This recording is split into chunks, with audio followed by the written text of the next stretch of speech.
Okay, so welcome to another video discussion sa narinig ko kay Sir Red. So, I'm doing this video discussion because it's been 2 days na walang pasok, walang face-to-face classes because of the flooding in Dagupan City. So, para tuloy-tuloy pa rin yung learning namin ng mga estudyante namin, I made this video discussion. So we're still on mechanics. So when we see mechanics, we are dealing with motion. Okay, so this time we're going to talk about kinematics naman. Okay, so what is kinematics? This is the part of mechanics where we try to describe motion using the language of kinematics na tinatawag natin. So ano ba yung mga language of kinematics? Nandiyan yung displacement, distance, speed, velocity, acceleration. Ayan. So yan yung mga gagamitin nating language of kinematics. Yun yung mga terms na gagamitin natin in describing motion. Okay? So for this lesson, we're going to convert a verbal description of physical situation involving uniform acceleration in one dimension into a mathematical description. Okay? Number 2, recognize whether or not a physical situation involves constant velocity or constant acceleration. And number 3, solve for unknown quantities in equations involving one-dimensional uniformly accelerated motion. Okay? Okay, so let's talk about motion. Okay, so what is motion ba? So motion involves the changing of position.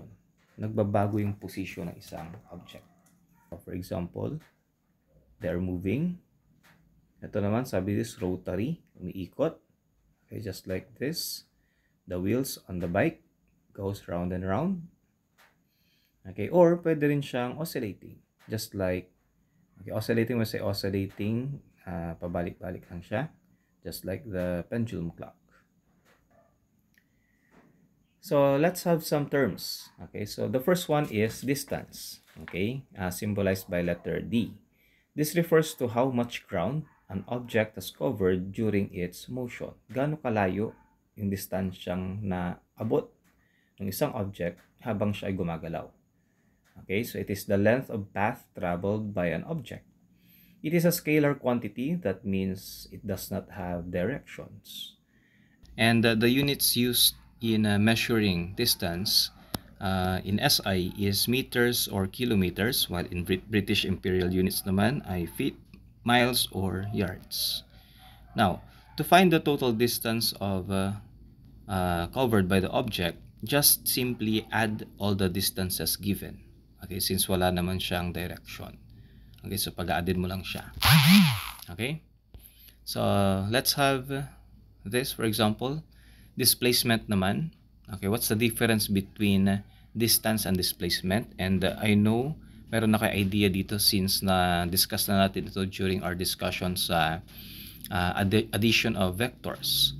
So, displacement naman refers to how far out of place an object is. So, ibig sabihin nito, gaano kalayo yung initial position ng object sa kanyang final position. Okay, just like the example here. So, nag-start siya from here. Okay, so nag-travel siya ng 4.5 kilometers papunta dito. 1.8 kilometers papunta dyan. And 8.2 kilometers papunta dito. So, hindi natin tinatanong kung ano yung total distance covered. Okay, it's not the total distance covered, but the distance from the initial to the final. Okay? Initial versus final lang ang pinag-uusapan natin. So, mayroong kinalaman dito ang vectors or may direction, okay, when it comes to displacement. So, again, it is a vector quantity. Now, if the same direction, tulad ng ginagawa natin sa vector addition, we just add them, mga distances. But if opposite direction, okay, what are we going to do? We are going to subtract. And if a right angle is formed, then we use yung ating Pythagorean theorem. Okay, just like in this case. Okay, so this direction is opposite sa direction na to. So magma-minus yan. And we have another direction here. So magpo-form yan ng right triangle. Okay? Ayan. Now, let's have an example. Roma walked 15 meters east and 25 meters north. Calculate her displacement. Okay, so kung distance ang pinag-uusapan natin dito, ang gagawin lang natin is 15 plus 25. So that would be 40. Okay? Pero displacement ang tinatanong dito. So initial to final lang ang tinatanong. Okay, so let's compute. So given, first displacement natin is 15 meters due east, and second is 25 meters due, anong direction yun? Due north. Okay, so find the total displacement. So ang equation na gagamitin natin is Pythagorean theorem. So to get the total displacement, we are going to get the square root of the sum of the squares of the two displacements. Okay, so the first displacement is 15 squared plus 25 squared. So pag pinag-add mo yung square nilang dalawa, and if you get the square root of the sum, you're going to get 29.3 meters. Okay, so yun yung kanyang displacement, 29.3 meters. Okay? Ayan. So you see yung difference? The distance covered is 40 meters, pero ang displacement niya is 29.3 meters lamang. Okay? Now, another term or quantity na ginagamit natin in describing motion is yung speed. Okay? Symbolized by small letter v. Now, what is speed? It refers to how fast an object is moving.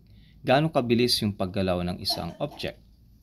Okay? It is the rate at which an object covers distance. So, it is a scalar quantity. So, wala siyang pakialam sa direction, or it does not have direction. So, speed is equal to the distance traveled divided by the time of travel. Gaano kalayo yung na-cover at kung gaano kabilis niyang na-cover yun. So, we have the formula V is equal to distance divided by time. Okay. Now, let's have a sample problem for speed. So, an airplane is traveling at 3.2 or 3.20 meters per second at a runway for 32.8 seconds until it finally lifts off the ground. Determine the distance traveled before takeoff. Okay, so we're given here the speed 3.20 meters per second and the time 32.8 seconds. So ang tinatanong or hinahanap sa atin is the distance covered. So we use the formula V is equal to distance over time, and since distance ang tinatanong, we are going to derive the equation for distance using V is equal to D over T.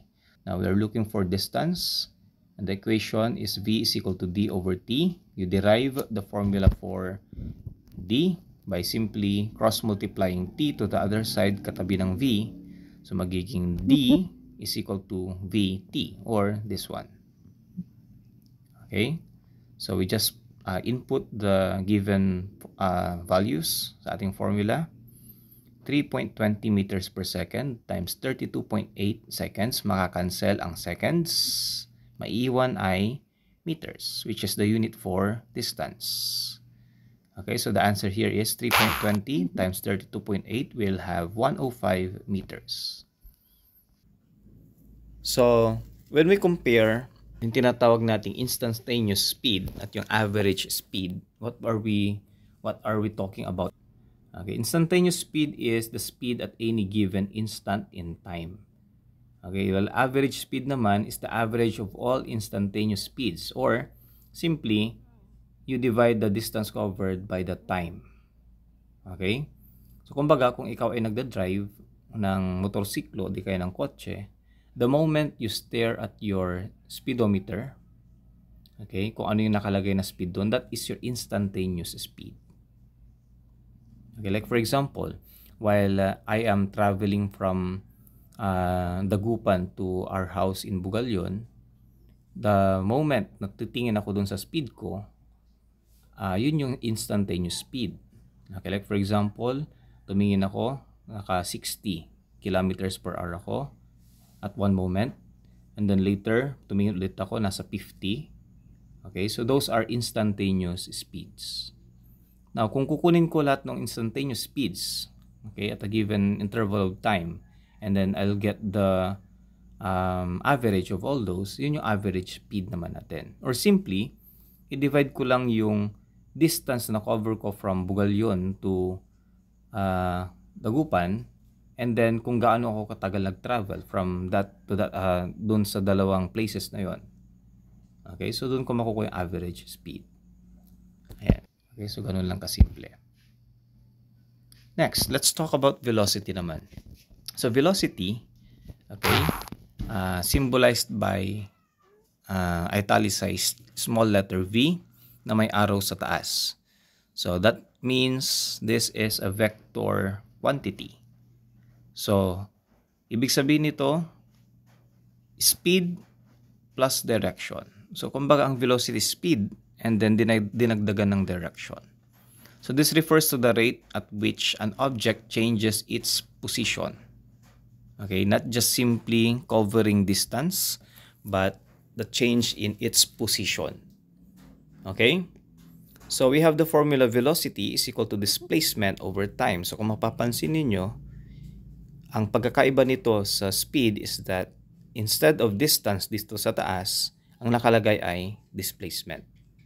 Okay, that's why our formula is V with an arrow above is equal to D, displacement, kasi may arrow siya sa taas, over time. Okay? Now, acceleration naman. What is acceleration? It is symbolized by small letter italicized A with an arrow above. Okay, so it is the rate of change of velocity with respect to its time. Gaano kabilis nagbabago yung velocity over time? Okay, so pag sinabi natin nagbabago yung velocity, ibig sabihin nun, maaring bumibilis siya o di kaya ay bumabagal. Okay, and since ang velocity is vector, hindi lang yung magnitude yung pwedeng magbago. Pwedeng magbago yung direction.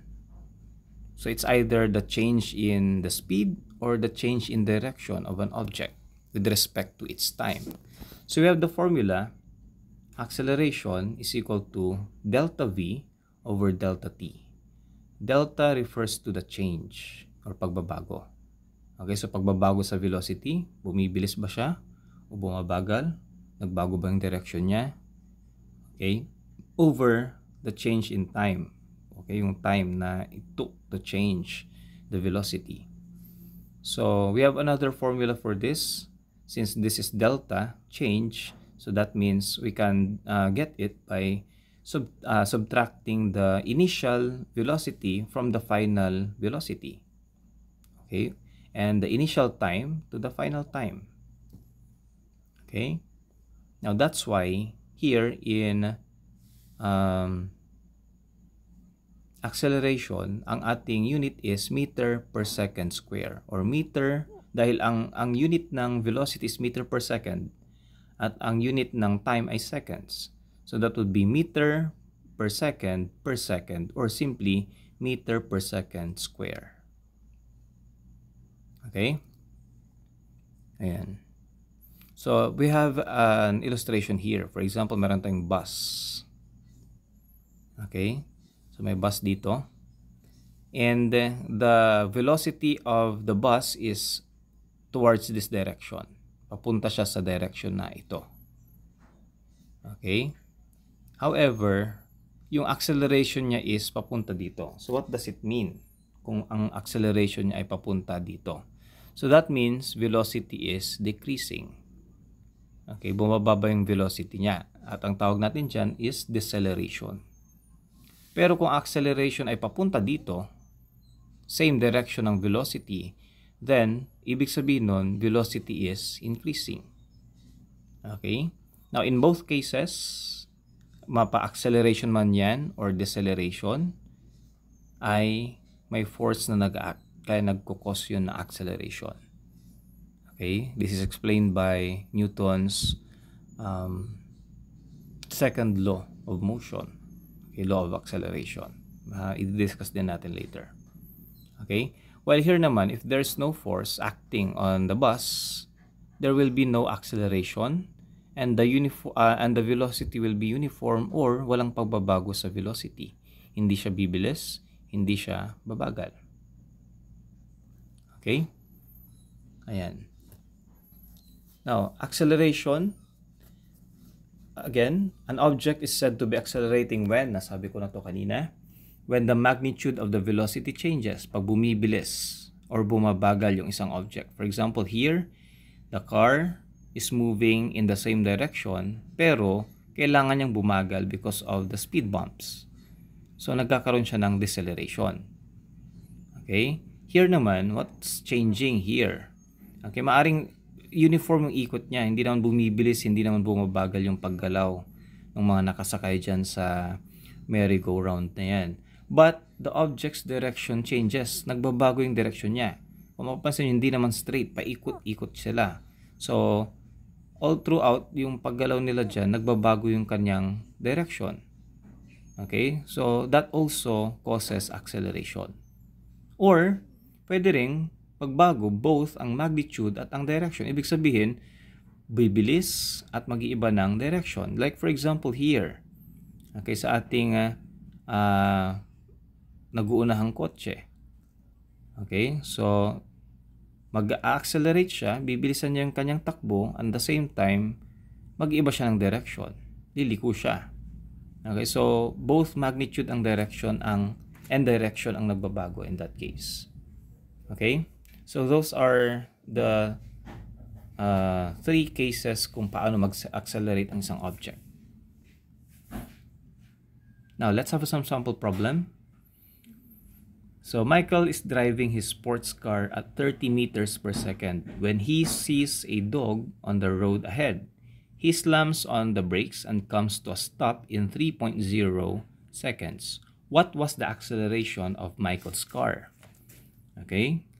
So, given natin R, ang kanyang initial speed, okay, yung velocity niya is 30 meters per second before he sees the dog. Pero nakita niya yung dog, nag-brake siya. And sabi dito, comes to a stop. So, ibig sabihin, the final velocity is 0 meters per second.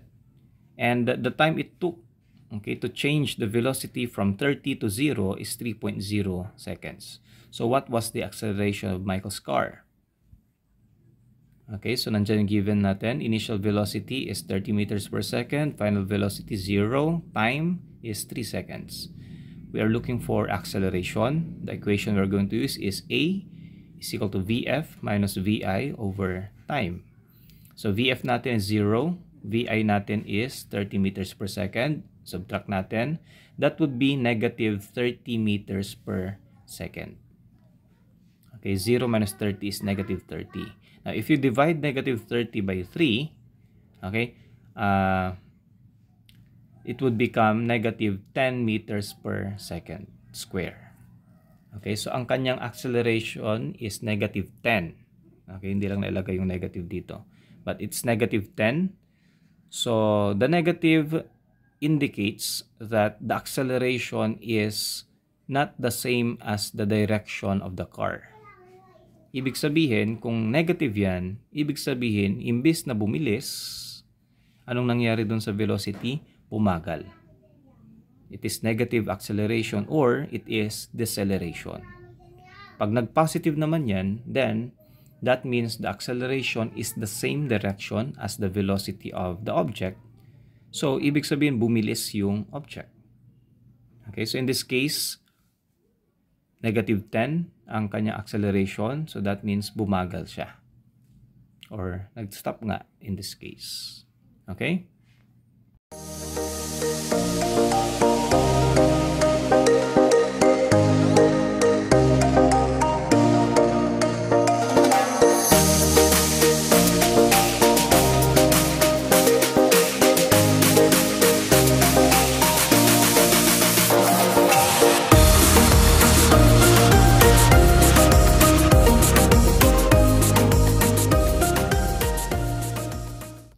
let's have some a sample problem. Number 1. Albert is riding his scooter at a velocity of 80 kilometers per hour when he sees an old woman crossing the road 45 meters away. He immediately steps hard on the brakes to get the maximum deceleration of 7.50 meter per second square. How far will he go before stopping? Will he hit the old woman? Okay, so ang tinatanong dito is yung kanyang, so since how far ang tinatanong, that means the distance, okay, covered or displacement. Okay, and another question is tatamaan ba niya yung old woman? So the given informations are velocity is 80 kilometers per hour. Yung distance niya from the old woman is 45 meters away. Okay, and ayan, ang kanyang deceleration or negative acceleration is 7.50 meters per second square. Okay, so i-compute natin, hindi natin gagamitin ito. We're just going to use that as reference kung tatamaan ba niya or hindi. Kasi if yung makompute nating distance is less than 45, then hindi niya tatamaan. Pero pag equal to 45 or more than 45, that means tatamaan niya. Okay? So the given infos are velocity initial is 80 kilometers per hour or 22.22 meter per second. So how did we get that? So we just convert 80 kilometers per hour to meter per second by, of course, ang conversion factor ng kilometers per hour to meter per second is 1 meter per second is equivalent to 3.6 kilometers per hour. Okay, so 80 times 1 divided by 3.6 is 22.22 meters per second. Okay, so that's how we got that. Next, final velocity, of course, since mag-stop siya ay 0 and the acceleration is 7.50 meter per second square. So ang hinanap natin ay distance. Okay, equation natin, since ang mga given is VI, VF, and A, ang tanging formula na meron tayo na meron niyang mga tatlong yan is itong formula na ito. D is equal to VF square minus VI square all over 2A. Okay, so yung ating VF is 0, kaya 0 nakalagay dyan. Okay, kahit i-square mo yan, 0 pa rin ang lalabas. Minus, initial velocity is 80 kilometers or 22.22 meters per second, and ito yon. Okay, so i-square nyo yan. And then pag na-square nyo na, pag ma-minus nyo itong dalawa, 0 minus this. Of course, that will give you a negative answer. Okay, okay lang yan kasi ang acceleration natin supposedly is negative 7.5 din. Hindi lang nailagay yung negative dito. Pero dapat negative yan since it is deceleration. Okay, negative acceleration yan. So dapat dito is negative 7.5. Okay, so kahit na negative dyan sa taas, since may negative naman dito sa baba, pag pinag-divide mo yan, lalabas ay positive pa rin. Okay, so next, dito sa baba, 2 times negative 7.5, ang lalabas is negative 15 meters per second square. Okay, gaya na nakikita nyo dyan sa baba. Okay, so negative, ito pag ginawa nyo to, that would be negative 493.728 meter square per second square. And yung sa baba naman is negative 15.0 meter per second square. So gaya ng sabi ko kanina, negative sa taas, negative sa baba. Pag pinag-divide mo yan, positive ang lalabas. So the answer is D is equal to 32.9 meters. So to answer the first question, how far will it go before stopping? That is 32.9 meters ang kanyang distance na mako-cover or displacement na mako-cover. Okay, will he hit the old woman?